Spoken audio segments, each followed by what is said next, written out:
In this episode of the Ben Greenfield Life Podcast, the ultimate travel workout routine, microdosing with GLP-1, increasing libido without testosterone replacement therapy, and a whole lot more.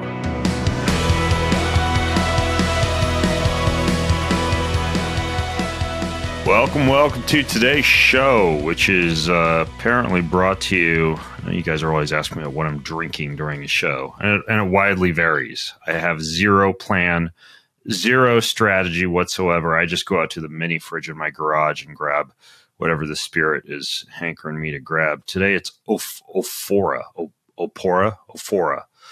Should be Opora, nice glass of water. It says water for wellness, nano pure, restructured, hyper-oxygenated. I am going to do a podcast, though, with this company. I'm very curious about how they make nano pure, restructured, hyper-oxygenated water. Regarding skepticism, I suppose, I have been doing reaction videos. I wanted to let you know that. If you go to my YouTube channel, yes, this is a shameless plug. I recently did one on the myth of lean protein and why lean protein is not really in my vernacular. I also did one on the trendy new 12-3-30 treadmill workout, walking for 30 minutes at a 3.0 speed, 12% incline.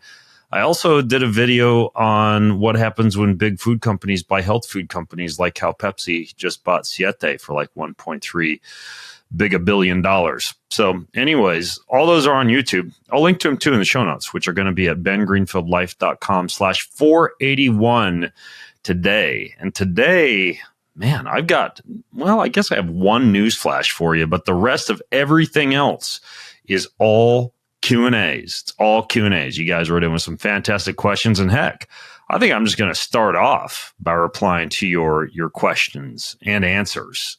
My answers, your questions. Leslie wrote in. Oh, and by the way, if you want to write in, just go to bengreenfieldlife.com. Not only is there a handy place to leave a question for the podcast, but my AI clone is on there. So you probably don't even have to leave a question for the podcast. You can just ask my clone. It's in the lower right-hand corner. It's been trained on about 10 years of my podcast, books, writings, etc. So you can ask my clone. Don't even worry about asking me. Heck, how do you know I'm not a clone right now recording this podcast? It could be. We're living in that era now. So microdosing GLP-1. Leslie asks, what do I think about microdosing with GLP-1? Well, I'll tell you an interesting story. I interviewed someone about these Ozempic and GLP-1 agonists and tirzepatide and megapeptide and alapanapeptide and all the peptides out there. Her name is Dr. Tina Moore. It was a fascinating interview, and being the good little immersive journalist that I am, I actually injected with Ozempic for 2 weeks leading into the show in increasingly higher dosages to just see what the dose response to the stuff was. Starting off, it controlled appetite shockingly well. Meaning, like, I would make myself my beautiful, glorious morning blueberry coconut water smoothie and then just kind of sit there staring at it, asking why the heck I made myself a smoothie, because I didn't really want a smoothie or anything at all for that matter in the first place. I made myself a beautiful sous vide for 3 hours, then smoked, rubbed in rosemary and thyme, beautiful bison porterhouse steak, and sat there. It took like one bite. Dipped it in a little Primal Kitchen ketchup and had one bite and then pushed myself away. I actually lost 3 pounds of muscle during that experiment. And as I increased the dosages, began to experience what I suppose would be some of the more concerning side effects with higher dosages. I got nauseous. I had gut issues, couldn't stay off the toilet. So works amazingly well, but at the dosages that most doctors are now prescribing, does result in some pretty significant gastrointestinal issues, nausea, diarrhea. I felt a few times like I was going to vomit. I had a horrible gastric reflux and constipation. And that's what a lot of users who are taking standard dosages of something like Ozempic will report. Some users have even reported experiencing pancreatitis, and that's a life-threatening, potentially, inflammation of the pancreas involving severe abdominal pain and nausea and vomiting. And so There are other side effects of GLP-1 agonists that have been observed primarily in animal studies, but things like thyroid tumors, cancer. And I'm not saying this to just scare people away from using GLP-1 agonists, because like I said, like at very small dosages, in my experience, I was like, holy cow, if I did have appetite control issues, or if I did want to lose some weight, which I didn't, I was just doing it to see what it felt like. This would be like a total secret weapon. So microdosing, though, is, I think, a fascinating concept when it comes to something like Ozempic. Microdosing, as you're no doubt aware, refers to taking less than the standard dose of anything, like a medication or a psychedelic or anything like that, to achieve some of the benefits while minimizing the side effects, right? You get people microdose with, and I've done this, microdose with psilocybin, right? You take a mega dose of psilocybin, let's say you take 2 or 3 or 4 or more grams, and you might be talking to fairies and running through a pastoral field in your underwear. And you take a smaller dose, like let's say 0.25 to 0.5 grams, and stuff just comes alive a little bit. Better sensory perception, music becomes more colorful, images pop out a little bit better in nature. Some people even use it as so-called hunting medicine in some tribes. And I think there's a time and a place for something like that, right? Like a sub-perceptual dosage. So when we look at microdosing with a pharmaceutical drug, like a GLP-1 agonist, this would involve taking a smaller than prescribed dose of that medication to achieve some of the benefits, while potentially minimizing some of the concerning side effects. So you could get some of the appetite and food craving suppressing benefits of GLP-1s without experiencing the range of side effects that one would commonly experience when one is using the standard dose, which is the dose that has traditionally been used in diabetic management. And indeed, when I interviewed Dr. Tina Moore, and that interview might have come out by the time this podcast is released, and if so, I'll link to it in the show notes. She described how most doctors, in her opinion, are massively prescribing, or not overprescribing, but overdosing in terms of the volume dosage of something like Ozempic. And when you consider the fact that Ozempic comes in pre-filled injection pens with specific dosing increments, you could technically just stick with the smallest dose and not increment your way up. Or, and many people are doing this, they're talking to their physician about working with a compounding pharmacy in order to get a microdose of something like semaglutide, aka Ozempic. So with the microdose, I'm already being asked by some people who I shared about my experiment with how much I was actually using when I microdosed. So for semaglutide, the actual microdose is 0.5 to 0.125 milligrams.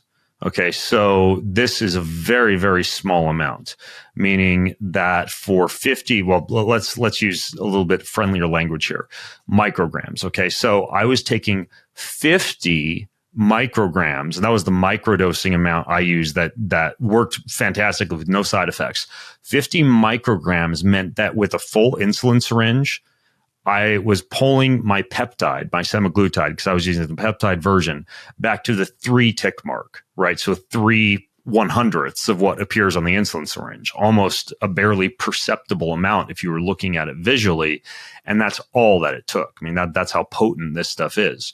So in my case, I think it was a 5 milligram bottle that I arrived, and I reconstituted it with 3 ml of the sterile water. And so that meant that based on the rough math, and there are peptide calculators all over the place on the internet, by the way, pull it back to the 3 tick mark. And that was all that it took.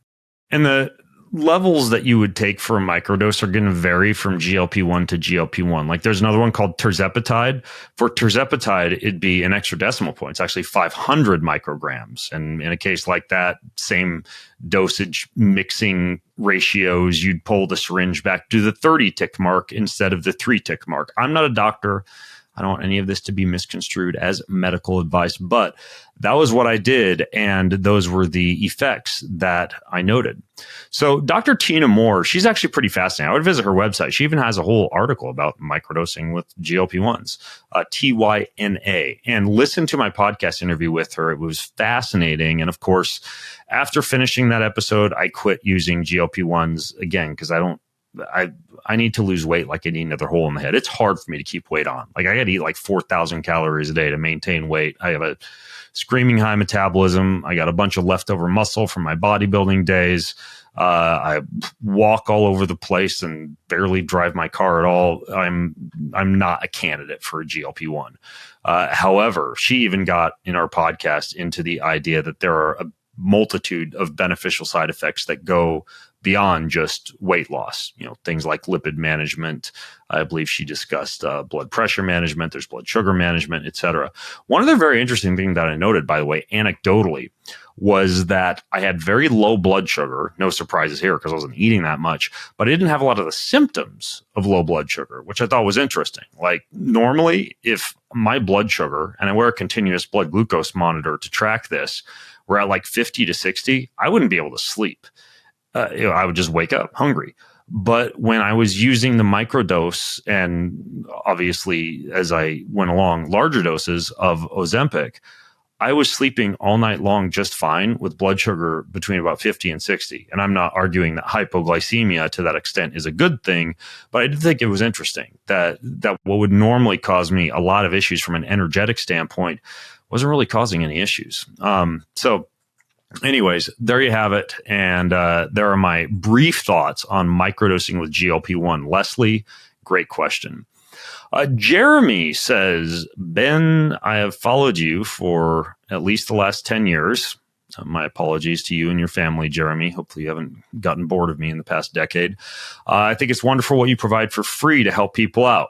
Well, thank you, Jeremy. But it's actually not free. Anytime you hear an advertisement on this podcast, I get paid. That's how podcasters make their money. So I wish I could say that I'm doing this all out of the goodness of my heart, but I do make a few bucks when I record an episode because people advertise on it. Just being transparent with you. Anyways, so he says, Jeremy says, my question is, what could cause and how could it be fixed a low libido in an otherwise highly athletic and healthy 43-year-old man? He says he's 6'3", weighs 208 pounds, has a body fat 10.4%. So many things can cause low libido. And I would, rather than spending time talking about something I've talked about quite a bit on the show before, a thorough addressing of low libido, I'd actually like to come at this from the testosterone standpoint, because Jeremy's question is similar to what I'm asked about a lot by guys. Like, my libido is low. Should I get on testosterone, bro? And the answer is not necessarily. So the first thing we should consider here is that Jeremy says his body fat percentage is 10.4. Depending on genetics, that might be a body fat percentage that is just too low all around for adequate testosterone, adequate amounts of other hormones or neurotransmitters, things like oxytocin, serotonin, dopamine, things that would increase pleasure and libido. The latest big analysis on healthy body fat percentages for males put them at around the 11 to 22% range. Females were anywhere from 20 to 33% as far as like a healthy body fat percentage. So it could be that Jeremy just needs to put on a few pounds. But there are some other things to consider here, particularly when it comes to libido. Because libido is influenced by more than just testosterone levels, right? There's a lot. There's psychological state, right? Stress, anxiety, depression, all of that can, of course, influence libido. Relationship dynamics, your neurotransmitter balance, which I briefly just mentioned, dopamine, serotonin, those play significant roles.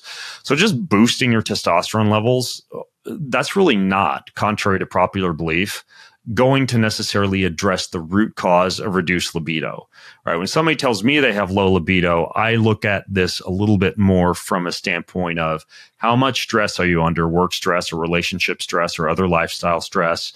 Do you have anxiety issues? Are you struggling with depression? What does your neurotransmitter balance look like? How does your amino acid look? How does your amino acid intake look? How does your fatty acid intake look?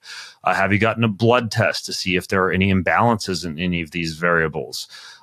Sometimes there's a negative feedback loop where guys struggle with erectile function, and if there's dysfunction, that further dysregulates libido because they've got a little bit of a blockage when it comes to the sexual performance dynamics of libido. And you would come at that from the standpoint standpoint of cardiovascular health, blood flow, nitric oxide, making sure that you're caring for your underparts, not wearing excessively tight underwear, not spending too much time in hot tubs, even doing things like cold plunges, all those things can help when it comes to erectile dysfunction. A lot of the same things you do for cardiovascular health, you do for erectile function.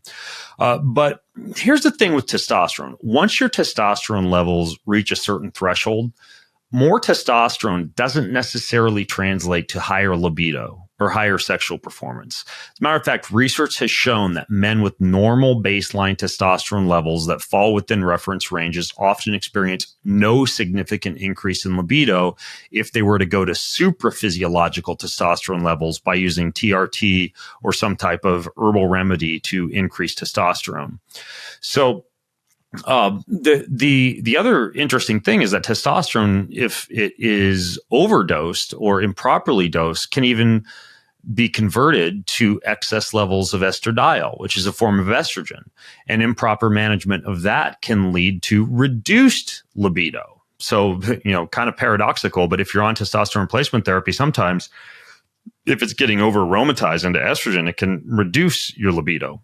So yes, testosterone is great for workout performance, for recovery. One of the most common things men report when they start onto testosterone replacement therapy is that they can work out day after day after day and just keep coming back for more because they're recovering that much faster.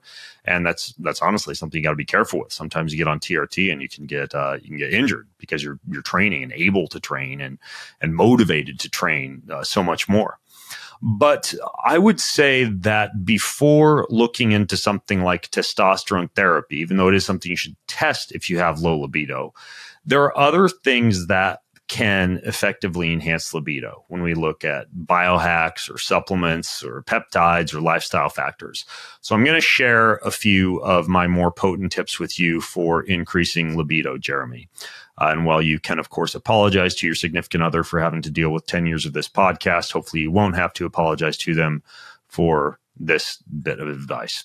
So the first is there's a peptide. I realize that peptides go in and out of legality nowadays. This is one you can still find. There are peptide websites like Peptide Sciences or Limitless Life Peptides. There are physicians who work with compounding pharmacies to prescribe peptides. But the specific peptide that you may want to look into, it's called PT141. That is a peptide that works by stimulating what are called melanocortin receptors in your brain. They target the hypothalamus. That plays a role in sexual arousal.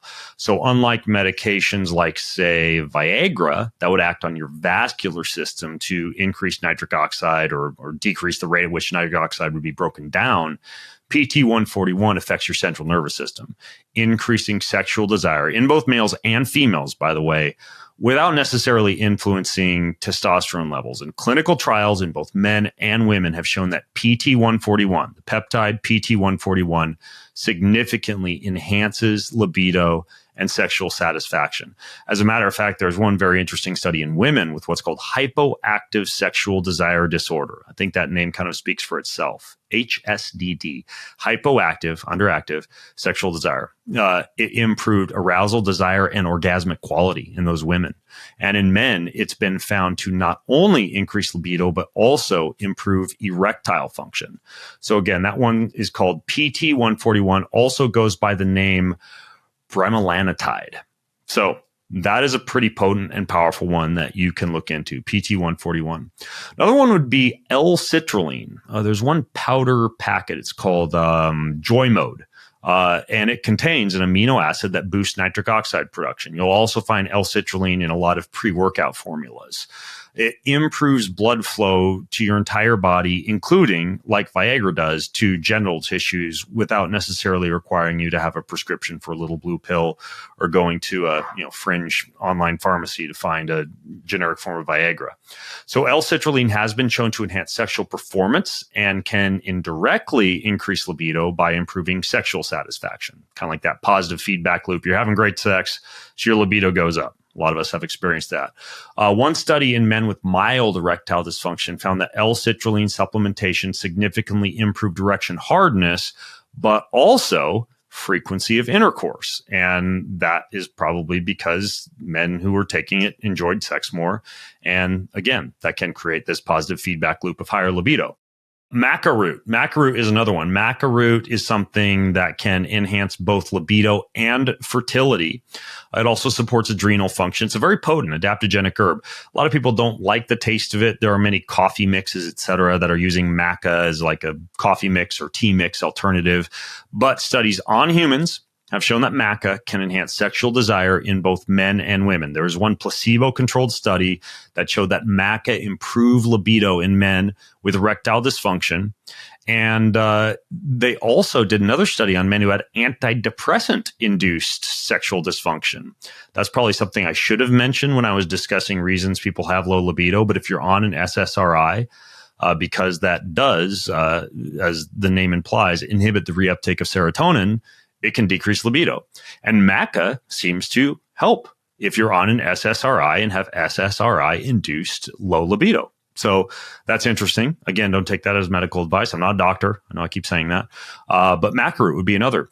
Fenugreek. Fenugreek has also been shown to be something that can improve libido, in some cases very similar to L-citrulline because it can assist with erectile quality as well.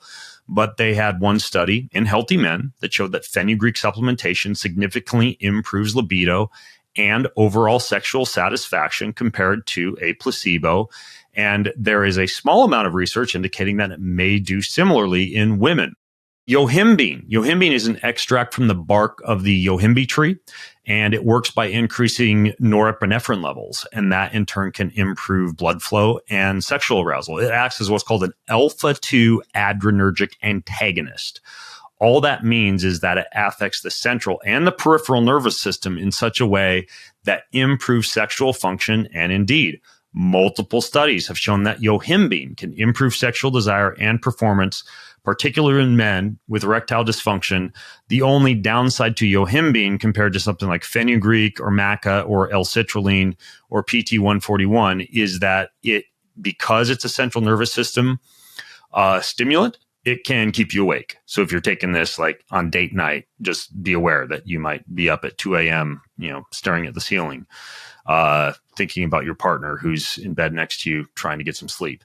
PT-141 can also do that, but via a different mechanism. It can cause erections that can be somewhat painful and distracting and last 4 to 6 hours.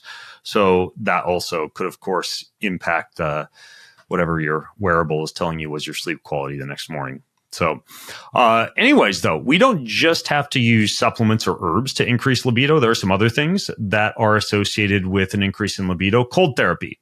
I mentioned that as something fantastic for testosterone levels, but it also increases norepinephrine levels. That helps to increase energy, improves mood. And for many people, there are no studies on this, but reportedly, anecdotally, it can lead to a higher libido. My recommendation would not be to take a cold bath or a cold shower immediately prior to sex because you get the infamous Seinfeld shrinkage effect. However, having a regularly scheduled cold practice, such as in the morning, helps to stabilize norepinephrine levels so that long term you would induce better libido overall. Exercise boosts endorphins and improves overall well-being. And it's pretty common that people who start exercising, particularly weight training, experience an increase in libido. And studies have backed this up, showing that moderate intensity exercise can improve sexual satisfaction and arousal. So the last thing is that there's a small number of studies showing that some type of meditation and mindfulness practice, particularly visualization practices, focused on increased libido. And visualization works for many things, right? You visualize better sleep, you can visualize better relationships, you can visualize increased libido. They may also help with something like this, a meditation or a mindfulness practice based on increasing libido. I realize that sounds boring and very unsexy. I've never tried meditating or mindfulness practices myself for improving libido or anything related to sexual performance, but some people say, and some studies back it up, that might actually be another tactic. So Coming full circle, we've got peptides like PT141. We have supplements like L-citrulline, maca, fenugreek, and yohimbine. We have cold plunges and exercise, all as ways that we could naturally increase libido without necessarily using testosterone replacement therapy, which may not actually increase libido at all. So good to know, and great question from Jeremy. All right, we are going to move on to Kyle. Kyle's got an interesting question. He says, what does your current travel workout routine look like? Well, if you're unfamiliar with what I do as a job, I record this podcast. I write books occasionally. Have a new one coming out in January. Shout out to my book, Boundless, the new and updated version of Boundless. I invest in some companies and do some advisory work for companies. I coach and consult with people throughout the week. People hire me for phone calls to talk about health issues or workout, performance, nutrition, diet, their labs, etc. I even coach. Right now, I coach 8 people. So every month, people pay me to coach them and kind of like oversee their exercise and their nutrition program. And I also travel to speak. I travel around the world to speak. And sometimes I'm traveling 2 weeks out of every month. So I'm on planes a lot. I'm traveling a lot. And of course, I have to stay fit when I travel. So what does that look like? How do I stay fit when I travel? So first of all, I want to describe to you what my travel workout kit looks like. I just packed last night for a trip I'm leaving for tomorrow to Phoenix. So my travel pack, my lightweight travel pack. Step one is I pack BFR bands or Katsu bands. Both are somewhat similar. They allow you to restrict blood flow to the arms and the legs. And even in the absence of weights, proper gym, etc., fool your muscles into thinking they're lifting a heavy weight when in fact all you may be doing with them, like I do, are bodyweight exercises, elastic band exercises, walking, swimming, etc. I have to admit that I'm a little bit lazy, and even though I have the fancy $1,000 plus Katsu bands, which are the Japanese version that have a digital little device that allows you to, using your phone app or a digital controller, very precisely adjust the millimeters of mercury of the Katsu bands. Sometimes I'm pretty old school, and I just got like the $50 set off Amazon and just strap those bad boys on. I go back and forth. I kind of like the simplicity of just throwing the cheapo ones on. Call me a Luddite. But the Katsu ones are kind of like the creme de la creme if you really are into digital self-quantification and having everything very precisely controlled. But whether it's the BFR bands or the Katsu bands, that's about maximum of like a pound worth of equipment that fits into a very small space. I don't ever check any bags when I travel unless it's a big, long trip. Like multiple weeks internationally. So I'm only carry-on. Okay, just so you know. So BFR bands or Katsu bands, one elastic band, just a mid-resistance elastic band. The one that I choose is one that if I were to do like an overhead press with an elastic band, I couldn't do more than 10 reps. Okay, so that's about the level of resistance I'm going for, which for me is a mid-size elastic band. And then I have a door frame suspension strap. That's like a TRX trainer. Mine is like the $25 version of the TRX trainer that I got off Amazon. I can throw it in any hotel room door, a well-constructed Airbnb door, etc., and be able to do things like pull-ups or knee-ups using a door frame suspension strap. In the absence of something like a pull-up bar, it comes in quite handy, so I'm not limited to just doing, say, push-ups and squats. So that's it. That's my exercise kit, is the BFR bands, the elastic band, and the door frame suspension strap. Using that kit, I can very easily work out in any hotel room, backyard, basement, etc. And I'll describe what my workouts are to you momentarily, how that actually manifests itself when I travel. I also have a couple of other things. I have a water bottle called a Mobot water bottle. And again, I travel very light, so I'm always thinking, how can I squeeze as much as possible into as small a space as possible? Mobot is a bottle that can double as a foam roller or as a deep tissue device. Brilliant idea. Stainless steel bottle. I can drink from it at airports, so I'm not spending $7.99 on a bottle of water at the airport, which I realize is ironic as I sit here and sip what is probably a $40 bottle of hyperoxygenated water. But those Mobot bottles are super cool because I can do all my deep tissue work with that. And then in addition to that, I have one of those really small massage guns. The Power Plate is the brand that I use. TSA doesn't care about it. They seem to kind of raise an eyebrow at the bigger ones that they consider to be power tools, which apparently are banned by TSA for travel. And I have had those confiscated before. The power plate, a little vibration gun, never had any problems with that. So I got that in there. And then the only other thing is in my fanny pack, I have this little device called a relaxator. And it allows me to go for walks and restrict airflow when I walk if I want to do some breath work while I'm walking. And that's it. And then all of that is literally total everything, including the percussion gun, the water bottle, everything, easily under 4 pounds. Okay. So all of that goes into my backpack or my carry-on suitcase. So I have a small expandable carry-on suitcase and a backpack. That's all I travel with. So using all of that, what do my workouts actually look like? So ideal travel routine for me, let's say I am traveling for 6 days. Day one would be 30 minutes of BFR training in my hotel room. Gold standard workout for me is I put the BFR bands on both my arms and my legs, and I do 30 squats, 20 push-ups, 10 door frame pull-ups. And then I do 30 lunges per leg, 20 dips on the coffee table or the chair in the hotel room, and 10 little bigs, which you can Google, but that's just like a core exercise. And I do an AMRAP of that. So 30 squats, 20 push-ups, 10 pull-ups, 30 lunges, 20 dips, and then 10 of the little bigs. Usually as a finisher, I'll take out that elastic band and just do as many overhead presses as I can. Although a lot of times I'm just using the elastic band like in the airport to throw in some extra overhead presses or whatever. But that's what it looks like. So an AMRAP of 30 minutes. And if I have time after I finish that AMRAP, I leave the elastic bands on and I go for a walk, or I leave the BFR bands on and I go for a walk while I check my emails and catch up on a little bit of work, because I shared this research, I think 2 episodes ago. Even walking with BFR bands helps to maintain muscle because of the blood flow restriction. And then, so that's day one. Day two, I would typically not use the BFR bands or anything else. And day two, I'll usually just like go for a long walk, stop for burpees along the way, do a few occasional sprints. If there happens to be an exercise machine where I'm staying, I'll do a little bit of cardio. And so I alternate back and forth between day one, BFR bands and walking, day two, walking with some cardio and calisthenics thrown in. And that's it. So let's say that I know that I'm traveling to a place where there's going to be a good gym and I really don't have to do all that stuff in my hotel room. Well, in that case, I have a little bit of a different approach. If I have access to the average hotel gym, or, you know, my Airbnb is at some kind of a condominium complex that has a decent gym, my workouts are all full body. The reason for this is when you travel, it's inevitable that you're going to miss some workout days.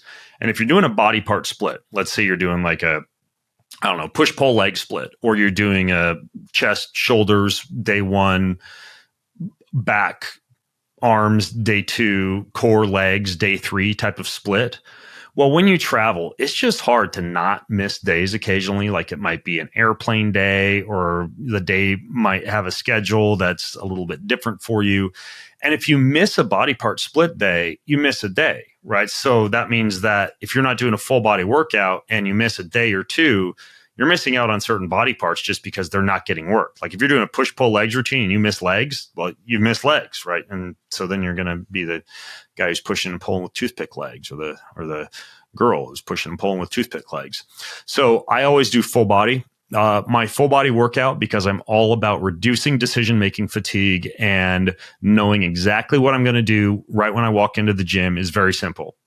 I do a 2-minute cardio warm-up, and then I choose one exercise that's a horizontal push, one exercise that's a horizontal pull, one exercise that's a vertical push, one exercise that's a vertical pull, and then something for the core and the legs. Okay, so what this would look like would be I walk into the gym, I do 2 minutes on the bike, and then I do the chest press for my horizontal push, the row for my horizontal pull, the leg press for my legs, the overhead press for my vertical push, the pull down for my vertical pull, something core like a low back extension or whatever for my core, and then go back to the 2 minutes of cardio. And I'll do that as an AMRAP. So I walk into the gym, look at my clock. Okay, I got 45 minutes. That's all I'm doing. 2 minutes of cardio, horizontal push, horizontal pull, legs, vertical push, vertical pull, core, back to cardio. It's very simple. It keeps me from missing body parts due to body part split style workout. And again, like I've got the option, if I've got my BFR bands, my elastic band, and my door frame suspension strap, to not even walk out of my hotel room to even go hunt down the gym. But if there's a good gym, that's usually the approach that I use. And that is basically how I work out when I travel. Last thing I should mention is that if I'm doing the workout I just described to you, the 2 minutes of cardio with the horizontal push, horizontal pull, legs, vertical push, vertical pull, core, then the following day, it's very similar to the day that follows the day I do the BFR training. I go for a walk. I do a little bit of calisthenics. I move my body, do a little bit of cardio or burpees. So it's always alternating one day of some kind of strength training, one day of some kind of cardio, walking, and core when I'm traveling. And that's it. And I stay pretty fit when I travel, and I enjoy that routine. I could do it my whole life. It works. So great question, Kyle, and hopefully that helps to kind of decode my approach to training when I travel. So I really wanted to, and I'm glad I have time to do this. I wanted to also bring to light a recent study that I thought was fantastic because it honestly speaks to something that I do quite often. I use essential amino acids as a tool to maintain or build muscle. And I'm often asked, well, why would you need to use these if you are doing something like a whey protein or a vegan protein shake, which already has essential amino acids, or using steak or chicken or fish or whatever?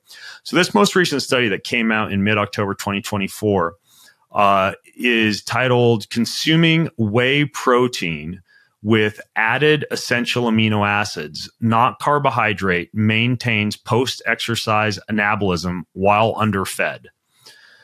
I won't repeat that title in case it made smoke come out your ears, but if you think about it, it's pretty straightforward. When you have something like a whey protein shake and you add essential amino acids to it, not branched chain amino acids, but essential amino acids, EAAs, compared to adding carbohydrates to that whey protein, you get better anabolism or muscle building effects, even if you are under eating, even if you are not consuming adequate calories compared to how many calories you're actually burning. Now, in this case, they had subjects consume a whey protein style shake with essential amino acids added to it, or a whey protein shake with carbohydrates added to it. And then they measured muscle protein synthesis, whole body protein synthesis, whole body protein breakdown, and net protein balance. Supplementing with the essential amino acid enriched whey protein resulted in much better post-exercise muscle protein synthesis, even during an energy deficit, compared to adding the carbs into the whey protein. Now, in this case, they were using pretty high doses of essential amino acids in this whey protein shake. They were using, make sure I get this right, got the study pulled up in front of me now. Okay, it was a 300-calorie shake, and they had 48 grams of essential amino acids in there. That's a lot. Like one scoop of the Keon aminos, the one that I use, is 5 grams. So that would have been like, you do the math, like 9 scoops of essential amino acids. That's a lot. But there have been other studies that came out prior to this that looked into just the same thing using far less essential amino acids. For example, back in 2020, there was a study in which they found that the anabolic response to essential amino acids plus whey protein was greater than whey protein alone. And in that case, they were using 3 grams of essential amino acids added to whey protein, which is like less than a full scoop of something like the Keon aminos.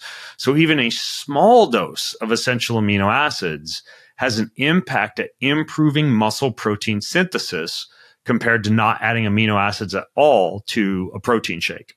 And then there was another study that was in the Journal of the International Society of Sports Nutrition in 2021 that found that when you add essential amino acids to whey protein, you get better post-exercise whole body protein balance, again, during an energy deficit compared to a regular meal, what's called a mixed macronutrient meal, like your average, I don't know, breakfast with hash browns and eggs and toast, or a whey protein shake. And in this case, again, they did this on a bunch of healthy young men. The amount of amino acids that they used in this case was around, looks like 24 grams, right? So decent amount, in this case, again, if we were talking about the Kion aminos, that would be 4 to 5 scoops. And again, they saw pretty impressive benefits compared to just using the whey protein alone.